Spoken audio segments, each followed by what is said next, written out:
मित्रों, ये जो मैं उत्साह देख रहा हूं, ये जो मैं उमंग देख रहा हूं, ये जो उत्साह के साथ ऊर्जा देख रहा हूं और जो तालियों की गड़गड़ाहट की आवाज मेरे कान तक आ रही है, वह मुझे आश्वस्त कर रही है कि आपने राजभूषण चौधरी निषाद को दिल्ली भेजने का निर्णय ले लिया है। इसके लिए आपको विशेष करके धन्यवाद। मित्रों, ये चुनाव सिर्फ राजभूषण चौधरी निषाद का नहीं है।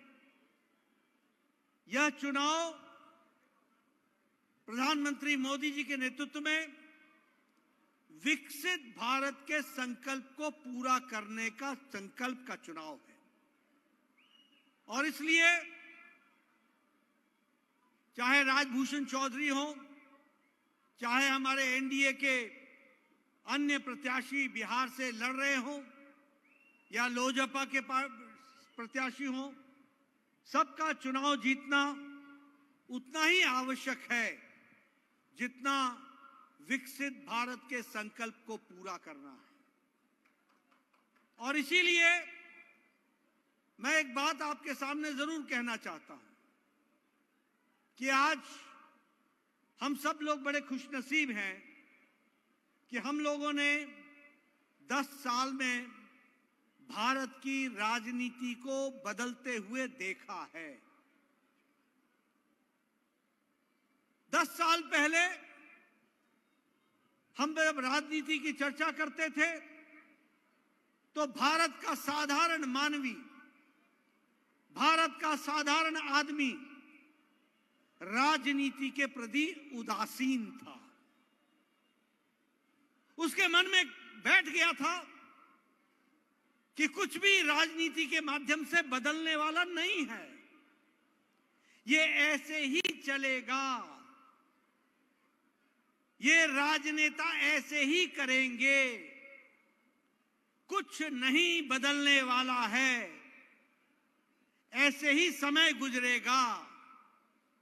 10 साल पहले साधारण मनुष्य में, साधारण व्यक्ति के मन में ये बैठ गया था। लेकिन देखिए 10 साल के अंदर मोदी जी के नेतृत्व में क्या फर्क आया कि आज साधारण व्यक्ति इस संकल्प के साथ आगे चल पड़ा है कि नहीं, भारत बदल रहा है और आने वाले समय में विकसित भारत बनकर के रहेगा। इस संकल्प के साथ आगे बढ़ रहे हैं। ये अंतर आया, ये फर्क आया। एक समय में राजनीति क्या थी? अगड़ा है कि पिछड़ा है, नदी के इस पार का है कि उस पार का है, इलाके का है या बाहर का है, कौन से धर्म का है, कौन से मजहब का है, कौन से जाति का है। मोदी जी ने राजनीति की संस्कृति, राजनीति की परिभाषा, राजनीति का चाल ढाल, राजनीति की बोलचाल, राजनीति की सोच, इसको बदल डाली। अब राजनीति जात पर नहीं, पात पर नहीं, मजहब पर नहीं, राजनीति विकासवाद पर हो रही है और विकास के लिए आज राजनीति हो रही है। आज साधारण मनुष्य, साधारण व्यक्ति, साधारण नौजवान विकास के प्रति भूख रख करके, उसके मन में तमन्ना है कि विकास होना चाहिए, और इसी तमन्ना को पूरा करने का काम आदरणीय प्रधानमंत्री मोदी जी कर रहे हैं। इसलिए विकासवाद की राजनीति, रिपोर्ट कार्ड की राजनीति, काम को करके देने की राजनीति, हम लोगों ने अपने मैनिफेस्टो में जो कहा पिछले 10 साल में, उसको पूरा ही नहीं किया। जो कहा था वो पूरा किया, जो नहीं कहा था वो भी करके दिया है। इस बात को भी हमको ध्यान में रखना चाहिए। इसलिए मित्रों, मैं ये कहना चाहता हूं कि आज राजनीति जब बदली है तो वह बदल करके साधारण मानवी के लिए बनी है। मैं यहां यह भी कहना चाहता हूं, आज देश कितना बदल गया है। आप राजभूषण चौधरी को चुनाव जिता करके भेजेंगे, लेकिन आप भेजेंगे ये आप सही काम इसलिए करेंगे क्योंकि मोदी जी के नेतृत्व में आपको समझ में आना चाहिए कि 11 साल पहले भारत की अर्थव्यवस्था 11वें नंबर पर खड़ी थी। आज कोरोना की मार के बाद, यूक्रेन के युद्ध के बावजूद भारत ने मोदी जी के नेतृत्व में एक लंबी छलांग लगाई है और 11वें नंबर से आज हम 5वें नंबर की अर्थव्यवस्था बन गए। 5वें नंबर की अर्थव्यवस्था बन गए। और आप राजभूषण चौधरी को चुनाव जिता के भेजना, मोदी जी को अब तीसरी बार प्रधानमंत्री हम सब लोग बनाएंगे और भारत 2 साल के अंदर तीसरी अर्थव्यवस्था बन जाएगा, दुनिया की तीसरी अर्थव्यवस्था बन जाएगा। और इसीलिए आज बदलता भारत किस तरीके से है। ऑटोमोबाइल इंडस्ट्री में हम 7वें नंबर पर थे, आज तीसरे नंबर पर आकर के खड़े हो गए।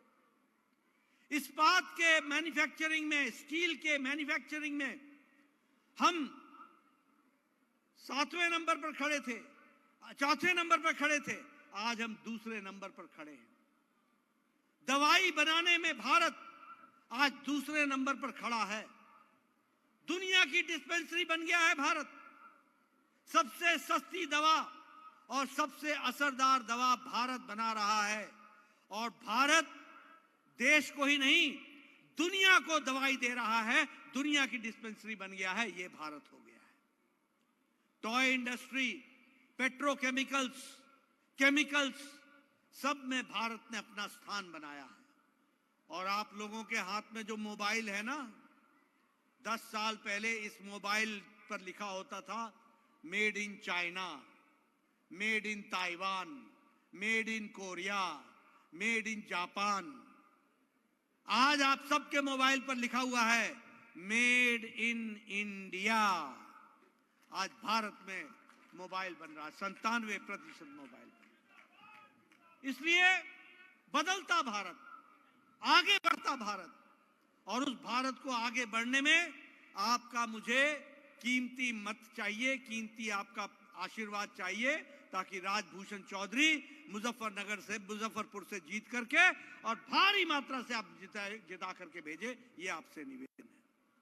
मैं यहां ये भी आपको कहना चाहता हूं कि आज भारत गांव, गरीब, वंचित, पीड़ित, शोषित, दलित, युवा, किसान, इनको अगर किसी ने ताकत दी है तो मोदी जी के कार्यक्रमों ने ताकत दी। मोदी जी के कार्यक्रमों ने आज प्रधानमंत्री गरीब कल्याण अन्न योजना, मेरे से पहले लोगों ने चर्चा की होगी उसकी, गरीब कल्याण अन्न योजना दुनिया की सबसे बड़ी फूड सिक्योरिटी का कार्यक्रम है। 80 करोड़ की जनता को 5 किलो गेहूं या 5 किलो चावल और 1 किलो दाल दिया जा रहा है। और आपको जान करके खुशी होगी कि बिहार में 8 करोड़ 70 लाख लोगों को 5 किलो गेहूं या 5 किलो चावल और 1 किलो दाल दिया जा रहा है। और आपको जान करके खुशी होगी कि बिहार में 8 करोड़ 70 लाख लोगों को 5 किलो गेहूं या 5 किलो चावल और 1 किलो दाल दी जा रही है। 8 करोड़ 70 लाख लोग। और मैं यहां यह भी आपको बताना चाहता हूं, इस कार्यक्रम के कारण आज 25 करोड़ लोग, गरीब लोग, 25 करोड़ लोग जो गरीब थे वो गरीबी की रेखा से ऊपर आ गए हैं। 25 करोड़ लोग। और इंटरनेशनल मॉनिटरी फंड बोलता है कि भारत की अति गरीबी 1% से भी नीचे आ गई है। 1% से भी नीचे आ गई। आयुष्मान भारत दुनिया का सबसे बड़ा स्वास्थ्य का कार्यक्रम है, दुनिया का सबसे बड़ा। यहां बैठे हैं लोग, मंत्री जी बैठे हैं, एमएलए बैठे हैं, सब लोग बैठे हैं। मंत्री था, मुझे प्रधानमंत्री जी को और मुख्यमंत्री जी को चिट्ठी लिखा करते थे, कहते थे कि प्रधानमंत्री जी, मुख्यमंत्री जी, मेरे इलाके में एक गांव में रहने वाले व्यक्ति का हार्ट का ऑपरेशन होना है, वो बहुत गरीब है, उसका बाईपास होना है, उसको वैल्व लगना है। मेरे इलाके में किसी को कैंसर से पीड़ित है, उसका इलाज होना है, किडनी ट्रांसप्लांट होनी है, उसका इलाज होना है, 5 लाख रुपए लगेंगे, 1.5 लाख रुपए लगेंगे, 3 लाख रुपए लगेंगे, 2 लाख रुपए लगेंगे। और जब हम 3 लाख मांगते थे तो 1.5 लाख मिलता था, 1.5 लाख मांगते थे तो 75,000 मिलता था, बाकी हम जनता से इकट्ठा करते थे। प्रधानमंत्री मोदी जी ने 10 करोड़ 74 लाख परिवार, 55 करोड़ लोग, भारत की 40% की आबादी, दुनिया का सबसे बड़ा हेल्थ कवर गरीब लोगों के लिए। और गरीब कौन है? मैं बार बार बताता हूं, रिक्शा वाला, ठेला वाला, रेड़ी वाला, फेड़ी वाला, सब्जी वाला, बस का ड्राइवर, बस का क्लीनर, बस का कंडक्टर, ट्रक का ड्राइवर, ट्रक का क्लीनर, ऑटो रिक्शा ड्राइवर, कूड़ेदान से प्लास्टिक इकट्ठा करने वाला, सैलून में बाल काटने वाला, ऐसे गरीब लोगों को प्रधानमंत्री जी ने हर साल 5 लाख रुपए का हेल्थ कवर दिया, 5 लाख रुपए का गंभीर बीमारी। और मैं एक बात और आपको बताना चाहता हूं, राजभूषण चौधरी को चुनाव जिता के भेज देना।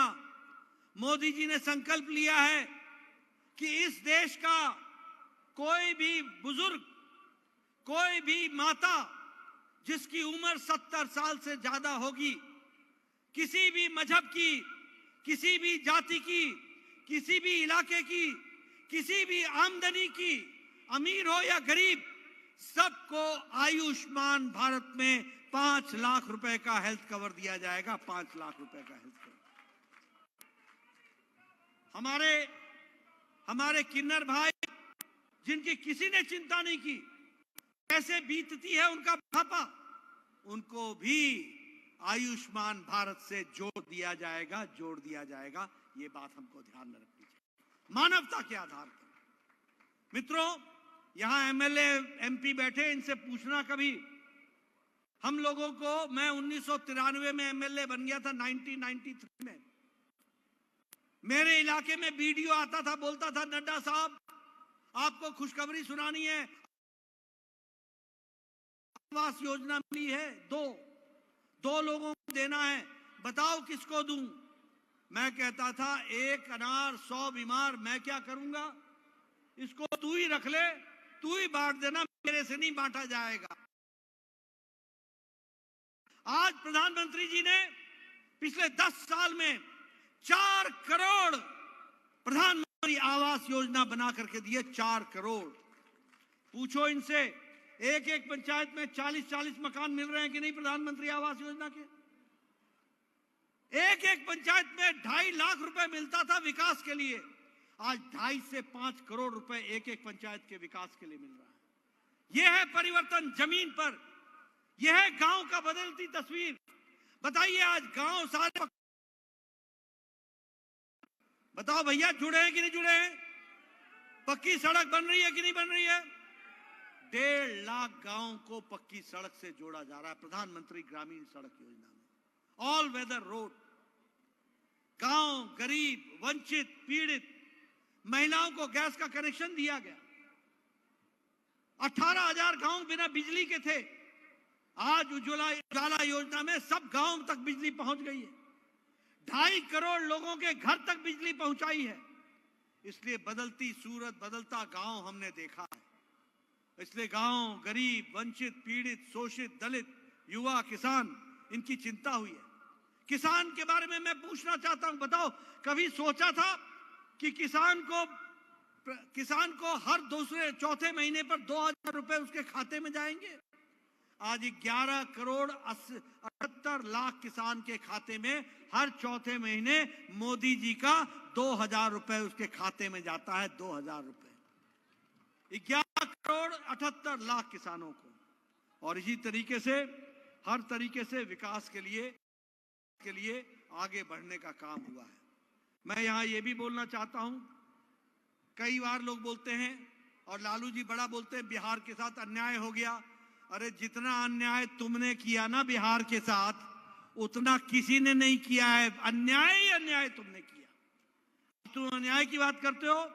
आपको मैं बताना चाहता हूं कि केंद्र सरकार की तरफ से ग्रांट इन एड में 3 लाख करोड़ रुपए बिहार को दिए गए। ग्रांट इन एड में 3 लाख करोड़ रुपए। और उसी तरीके से स्मार्ट सिटी में 2660 करोड़ रुपए बिहार को दिए गए।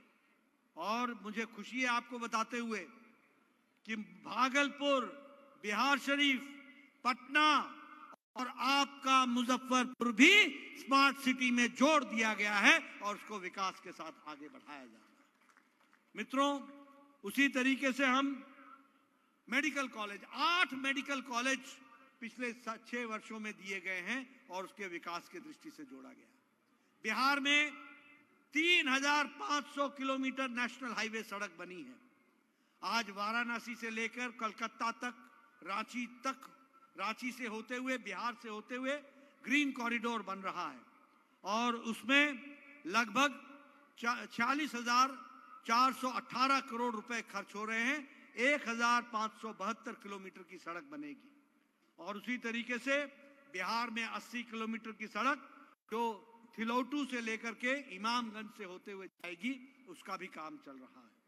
मित्रों, मैं यहां कहना चाहूंगा कि आपका रेल का बजट 9 गुना बढ़ा दिया गया है। 9 गुना बढ़ा दिया गया है। यह मुख्य धारा में लाने का काम चला है। और उसी तरीके से लगभग 33 स्टेशन को वंदे भारत स्टेशन में लिया जा रहा है और उनको जोड़ने का काम चल रहा है। मुजफ्फरनगर में सोनबरसा नेशनल हाईवे 77, इसका भी काम तीव्र गति से चल रहा है। और छपरा वाया पटना मुजफ्फरपुर को डायरेक्टली जोड़ने का काम भी नेशनल हाईवे में चल रहा है। मित्रों, ये सारे काम विकास के दृष्टि से हो रहे हैं। मैंने आपके सामने राजभूषण चौधरी को दिशा को भेजने के लिए किस तरीके से मोदी जी ने काम किया है उसके बारे में विस्तृत विवरण रखने का प्रयास किया है। लेकिन मैं आपको यह भी बताना चाहूंगा कि हमारे विरोध में कौन लोग खड़े हैं। हमारे विरोध में वो लोग खड़े हैं तो जिनको आपसे कोई लेना देना नहीं है, उनको अपने और अपने परिवार से लेना देना है। उनको आपसे कोई लेना देना नहीं है, उनको लेना देना है तो अपने भ्रष्टाचार से लेना देना है, घोटाले से लेना देना है। एक तरफ मोदी जी हैं जो कहते हैं लाल किले से भ्रष्टाचार को मिटाऊंगा और भ्रष्टाचारियों को जेल भेजूंगा। बोलो, करना चाहिए कि नहीं करना चाहिए? जरा जोर से बोलो, करना चाहिए कि नहीं करना चाहिए? भ्रष्टाचार को मिटाएंगे। और दूसरी तरफ ये घमंडिया गठबंधन, ये इंडी अलायंस, ये भ्रष्टाचारियों को बचाने का जमावड़ा है। ये भ्रष्टाचारियों को बचाने में लगे हुए हैं, हर भ्रष्टाचारी को बचा रहे। और दूसरा परिवारवाद। एक तरफ मोदी जी हैं, साधारण परिवार से आते हैं, ये सब हमारे बैठे हुए लोग साधारण परिवार से आए हैं। और दूसरी तरफ वो पार्टियां हैं जो परिवार चलाती हैं, परिवार चलाती हैं। मैं दोनों की तस्वीर आपके सामने रखना चाहता हूं और इसलिए रखना चाहता हूं कि बिहार का नौजवान बड़ा विवेकशील है। बिहार का नौजवान सारी बातों को गहराई से समझता है। मैं परिवार की पार्टियां गिनाऊं तुमको, आपको जम्मू कश्मीर से शुरू करता हूं। उमर अब्दुल्ला, फारूक अब्दुल्ला परिवार की पार्टी है कि नहीं है? आप बताइए। मुफ्ती मोहम्मद महबूबा मुफ्ती परिवार की पार्टी है कि नहीं है? बादल परिवार परिवार की पार्टी है कि नहीं है? चौटाला परिवार की पार्टी है कि नहीं है? मुलायम, अखिलेश, डिंपल परिवार की पार्टी है कि नहीं है? लालू, राबड़ी, तेजस्वी, तेज प्रताप परिवार की पार्टी है कि नहीं है? आप बताइए। ममता, अभिषेक परिवार की पार्टी है कि नहीं है? आप बताइए। कविता, केसीआर, केटीआर परिवार की पार्टी है कि नहीं है? आप बताइए। करुणानिधि, उदयनिधि स्टालिन परिवार की पार्टी है कि नहीं है? आप बताइए। शरद पवार, सुप्रिया सुले परिवार की पार्टी है कि नहीं है? आप बताइए। उद्धव ठाकरे, आदित्य ठाकरे परिवार की पार्टी है कि नहीं है? आप बताइए। सोनिया गांधी, राहुल गांधी, प्रियंका गांधी परिवार की पार्टी है कि नहीं है? ये सब परिवार की पार्टियां हैं। परिवार बचाओ, इनको आपसे कोई लेना देना नहीं है। बाकी सब झुनझुना बजाओ, परिवार चलाओ। और दूसरा, ये सभी भ्रष्टाचारी पार्टियां हैं, सभी भ्रष्टाचारी पार्टी। बताओ कांग्रेस ने कोयला घोटाला किया था कि नहीं किया था? बताओ कांग्रेस ने चीनी घोटाला किया था कि नहीं किया था? बताओ चावल घोटाला किया था कि नहीं किया था? बताओ इन्होंने पनडुब्बी घोटाला किया था कि नहीं किया था? ऑगस्टा वेस्टलैंड का हेलीकॉप्टर घोटाला किया कि नहीं किया? 2G 3G का घोटाला किया कि नहीं किया? कॉमनवेल्थ गेम्स का घोटाला किया कि नहीं किया? आप बताओ अखिलेश ने गोमती रिवर फ्रंट का घोटाला किया कि नहीं किया? लैपटॉप घोटाला किया कि नहीं किया? अनाज का घोटाला किया कि नहीं किया? बताओ लालू चारा खा गया कि नहीं खा गया? आप बताओ अलकतरा खा गया कि नहीं खा गया? जमीन के बदले नौकरी खा गया कि नहीं खा गया? आप बताओ ममता ने टीचर भर्ती में घोटाला किया कि नहीं किया? आप बताओ ये कविता ने शराब का घोटाला किया कि नहीं किया? कि नहीं किया? दवाई का घोटाला किया? ये सारे का सारा परिवारवाद और घोटालेबाज है, सब घोटालेबाज ऊपर से नीचे तक। अब आप बताओ सोनिया गांधी बेल पर है कि नहीं है? आप बताओ राहुल गांधी बेल पर है कि नहीं है? आप बताओ लालू बेल पर है कि नहीं है? तेजस्वी बेल पर है कि नहीं है? इनका परिवार बेल पर है कि नहीं है? आप बताओ ममता के मंत्री बेल पर है कि नहीं है? आप बताओ संजय सिंह बेल पर है कि नहीं है? आप बताओ टीएमसी के मंत्री बेल पर है कि नहीं है? डीएमके के मंत्री बेल पर है कि नहीं है? आप बताओ अरविंद केजरीवाल जेल में है कि नहीं है? आप बताओ मनीष सिसोदिया जेल में है कि नहीं है? आप बताओ सत्येंद्र जैन जेल में है कि नहीं है? आप बताओ आजम खान जेल में है कि नहीं है? आप बताओ बाकी ये सारे मंत्री जेल में है कि नहीं है?